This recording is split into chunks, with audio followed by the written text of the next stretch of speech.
manusia di seluruh dunia ikut merayakan Hari Lingkungan Hidup.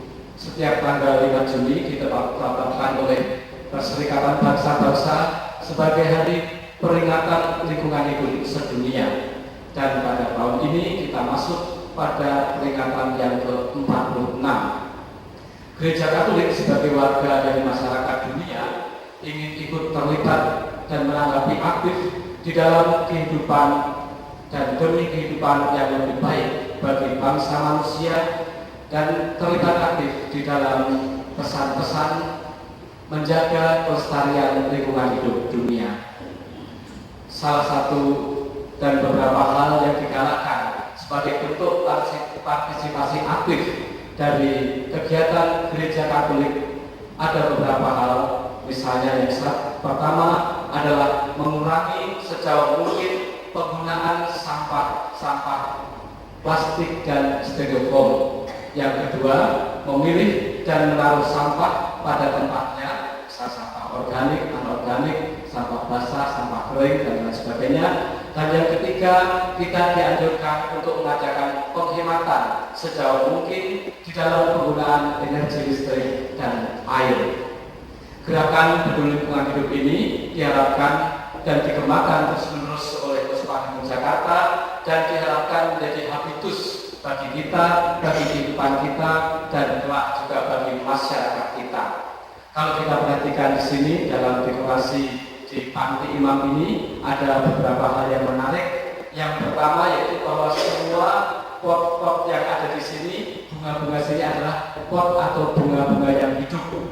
Maksudnya apa? Supaya tidak sekali dipakai dan dibuang, tapi digunakan terus-menerus dan juga bisa menghiasi dan menghijaukan dari rumah dan lingkungan kehidupan kita.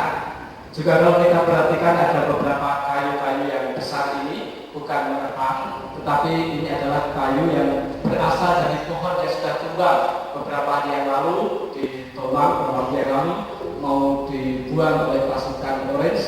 Kemudian diminta, dipotong, dan dimanfaatkan untuk kita semua untuk usaha mengurangi sampah sebanyak mungkin. Juga ada cabang-cabang atau carang-carang di depan mimbar itu adalah ranting-ranting dari pohon yang sudah dimanfaatkan. Satu contoh kecil ini membuat kita atau mengajak kita semua untuk senantiasa bagaimana kita untuk peduli mengurangi sampah-sampah di dalam diri kita, lingkungan kita, hidup kita. Namun juga kita diharapkan untuk tidak jemu-jemungan menggemakan pesan dari PBB, namun juga dari pesan dari Keuskupan ini untuk menjadi habitus dan kebiasaan di dalam kehidupan kita, sehingga satu saat kita bisa menjadi promotor untuk menjaga kelestarian lingkungan hidup. Dekorasi gereja dengan tanaman hidup seperti ini saya sangat senang. Artinya memang menggunakan betul-betul tanaman yang hidup. Biasanya dekorasi gereja katanya tanaman yang hidup, tapi sebenarnya tanaman yang setengah mati, artinya dipetik, dipotong, didekorasi sedemikian rupa. Jadi sebenarnya kita membunuh juga tanaman yang punya hak hidup. Semoga dekorasi seperti ini bukan hanya di Hari Lingkungan Hidup Sedunia, tapi seterusnya bisa seperti ini. Menurut saya hiasan yang ada di altar sangat indah, sederhana, dan ramah lingkungan, tidak terlalu mencolok, terkesan damai.